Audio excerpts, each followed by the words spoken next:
বাঁচাও, তাড়াতাড়ি আসো সবাই, তাড়াতাড়ি আসো, চোর এসছে বাড়িতে, চোর। চিঙ্কি সোনা, তুমি তাড়াতাড়ি যাও, সবাইকে ডেকে নিয়ে আসো, বাড়িতে চোর এসছে। হ্যালো বন্ধুরা, আমরা জানি রাধার বর এখন বাড়িতে নেই, সে শহরে গেছে কিছু কাজের জন্য। আজ সে বাড়ি ফিরছে, কিন্তু রাধা তো সেটা জানে না। চলো দেখে নিই আজকের গল্পে কি কি হয়। এখন সকালবেলা রাধা ও সোনু একসাথে বসে আছে। তোর বাবা যে কবে বাড়ি ফিরবে সোনু, কি জানি, সেই কবে গেছে লোকটা শহরে, আর ভালো লাগছে না। রাধার কথা শুনে সোনু হাসতে থাকে। সোনু বুঝতে পারে যে রাধা তার সাথেই কথা বলছে। সোনু, তুমিও বাবাকে খুব মিস করছো তাই না? আমি বুঝতে পারছি, কি করব বলো, তোর বাবা যদি না বাড়ি আসে, আমিও যে খুব মনে করছি তার কথা। দাঁড়াও সোনু, তোমার বাবাকে একবার বাড়িতে আসতে দাও, তারপর তুমি আর আমি দুজনা মিলেই খুব বকা দেবো, কেমন? সোনু তো রাধার কথা শুনে আর খালি হাসতে থাকে।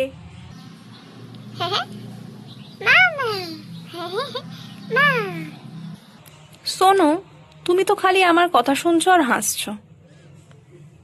তোমার কি বাবার কথা মনে পড়ছে? নিশ্চয়ই পড়ছে। আমার সোনা ছেলে কত কিছু বোঝে। হ্যাঁ,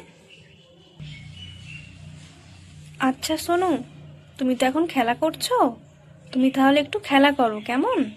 আমি ততক্ষণে একটু স্নানটা সেরে আসি, ঠিক আছে বাবা? তখন সোনু রাধার কথার উত্তর দেয়।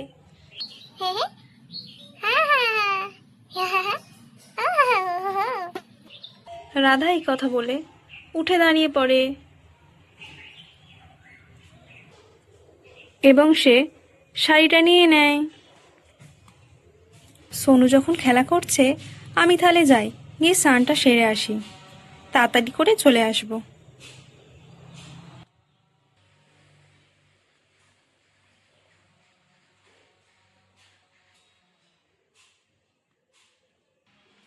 এই কথা বলতে বলতে রাধাও স্নান করতে চলে যায়।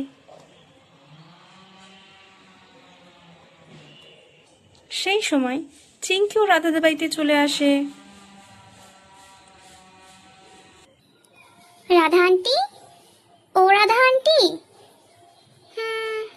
রাধা আন্টি তো কোনো সাড়া দিচ্ছে না, মনে হয় রাধা আন্টি আজকে বাড়িতে নেই। চিঙ্কির গলা পেয়ে সোনু তখন ভেতর থেকে তার মতন ডাক দিতে থাকে।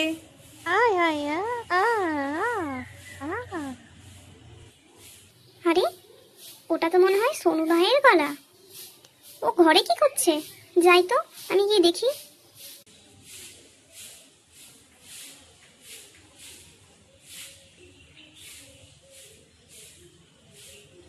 আরে সোনু ভাই, তুই ঘরে একা একা কি করছিস?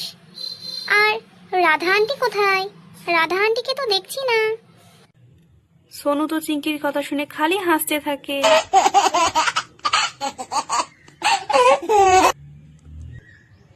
ওহো, আমি তো ভুলেই গেছিলাম সোনু ভাই, যে তুমি তো এখনো ঠিক করে কথা বলতেই শেখোনি। ঠিক আছে সোনু ভাই, রাধা আন্টি যতক্ষণ না আসছে আমি এখন তোমার সাথেই আছি, কেমন?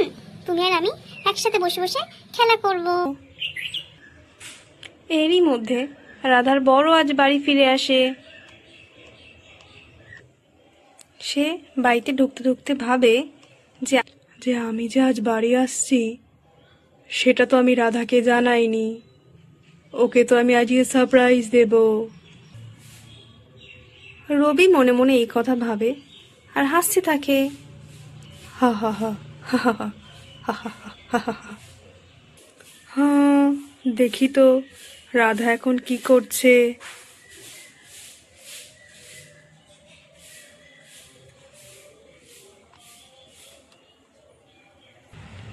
হ্যাঁ, রাধাকে তো কোথাও ঘরের মধ্যে দেখছি না, ও কি তাহলে ঘরে নেই নাকি, কি জানি, কোথায় গেল? চিংকি তো তখন রবিকে দেখতে পেয়ে যায়। আরে রবি আঙ্কেল, তুমি তুমি বাড়ি ফিরে এসেছো? খুব মজা। দেখ দেখ সোনু ভাই, আজকে যে তোর বাবা বাড়ি ফিরে এসেছে। এখন তো সোনু সোনুর বাবাকে দেখতে পেয়েছে এবং সে খুব খুশি, সে খুব আনন্দে হাসতে থাকে। বাবা বাবা, হ্যাঁ। রবি সেই সময় সোনুর কাছে যায় এবং তাকে কোলে নেয়। এখন তো রবি সোনুকে নিয়ে কোলে আদর করতে থাকে। আরে সোনু সোনা, তুমি কত বড় হয়ে গেছো। আমি যে তোমাকে খুব মিস করেছি। তুমি কেমন আছো? আমি আজ তোমাকে দেখতে পেয়ে খুব খুশি হয়েছি সোনু। সোনু তো তার বাবার কোলে উঠে খুব খুশি এবং সে হাসতে থাকে। বাবা বাবা বাবা। রবি এখন চিঙ্কিকে জিজ্ঞাসা করে, চিঙ্কি সোনা, তোমার রাধা আন্টি কোথায়? তোমার রাধা আন্টিকে যে দেখছি না, সে কি আজ বাড়িতে নেই নাকি? জানি না তো রবি আঙ্কেল, রাধা আন্টি কোথায় আমি জানি না। আমি যখন এলাম তখন তো সোনু ভাই একা একাই খেলা করছিল। আমার মনে হয় রাধা আন্টি স্নানে গেছে, বুঝলে তো। বলছি আঙ্কেল, তুমি যে আজকে বাড়ি আসছো সেটা রাধা আন্টি জানে না, তাই না? আমি ঠিক বলেছি তো বলো? হ্যাঁ হ্যাঁ চিঙ্কি, তুমি একদম ঠিক বলেছ। তোমার রাধা আন্টি কিছুই জানে না। বা চিঙ্কি, তোমার তো বেশ বুদ্ধি দেখছি। হ্যাঁ হ্যাঁ, আমি তো খুব স্মার্ট বাচ্চা, তাই না বলো? আমি তো সব বুঝি। চিঙ্কির বলা কথা শুনে রবি খুব হাসতে থাকে। হা হা হা হা হা হা হা হা হা হা হা। চিঙ্কি, মনে হচ্ছে তোমার রাধা আন্টি আসছে। তুমি ওকে কিচ্ছু বলবে না, কেমন? আমি তাড়াতাড়ি করে লুকিয়ে পড়ি। রবি এখন তাড়াতাড়ি করে সোনুকে কোল থেকে নামিয়ে দেয়। হ্যাঁ হ্যাঁ আঙ্কেল, একদম চুপ, একদম চুপ আমি, ঠিক আছে?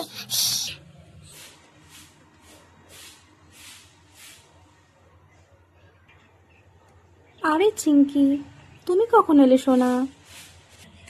এই তো রাধা আন্টি, একটু আগেই এসছি। কি ব্যাপার চিঙ্কি, তুমি এত হাসছো কেন? কিছু কি হয়েছে? কই না তো, না না রাধা আন্টি, আমি তো হাসিনি, কই কিছুই তো হয়নি। সেই সময় রবি এসে পেছন থেকে রাধার চোখটা বেঁধে দেয়। কে আমার চোখ বাঁধলে? কে পেছন থেকে কিভাবে চোখ বাঁধলে আমায়? বাঁচাও, বাঁচাও, কে কোথায় আছো? বাঁচাও, তাড়াতাড়ি আসো সবাই, তাড়াতাড়ি আসো, চোর এসছে বাড়িতে, চোর। চিঙ্কি সোনা, তুমি তাড়াতাড়ি যাও, সবাইকে ডেকে নিয়ে আসো, বাড়িতে চোর এসছে। আরে আরে রাধা, তুমি একটু চুপ করো। এ তো আমি এসছি, আমি তোমার স্বামী। দাঁড়াও দাঁড়াও, তোমার চোখটাকে খুলে দিই আমি। উফ, বাপরে বাপ, আর একটু হলে তো পুরো পাড়ার লোক জড়ো করে ফেলতে তুমি দেখছি। উফ, ভাবলাম একটু সারপ্রাইজ দেব, সেটাতেও শান্তি নেই। যেইভাবে লোকজনকে ডাকাডাকি শুরু করেছো, এক্ষুনি না বাড়িতে ভিড় জমে যায়। ও, তুমি বাড়ি ফিরে এসছো? তা আমি কি করে বুঝবো বলো? আমি ভাবছি হয়তো বাড়িতে সত্যি সত্যি চোর চলে এসছে, আর আমি তো খুব ভয় পেয়ে গেছিলাম। যাই হোক, আমি কিন্তু তোমাকে দেখতে পেয়ে আজ খুব খুশি, জানো তো। কতদিন পর আমি তোমাকে দেখছি। তখন রাধার আওয়াজ পেয়ে লক্ষ্মী ও লতা রাধার বাড়িতে চলে আসে। কি রে রাধা, বোন, কি হয়েছে তোর? তুই চিল্লাচ্ছিলিস কেন? এই কথা বলা মাত্রই তারা তখন রবিকে দেখতে পায় এবং তারা সবটা বুঝতে পেরে যায় যে কি হয়েছে। তখন হাসতে থাকে। তাহলে বন্ধুরা, আজকের ভিডিওটি তোমাদের কেমন লেগেছে তা অবশ্যই কমেন্ট করে জানিও, ও এরকম সুন্দর সুন্দর ভিডিও দেখার জন্য চ্যানেলটিকে এক্ষুনি সাবস্ক্রাইব করে পাশে থাকো ও একটি লাইক করো।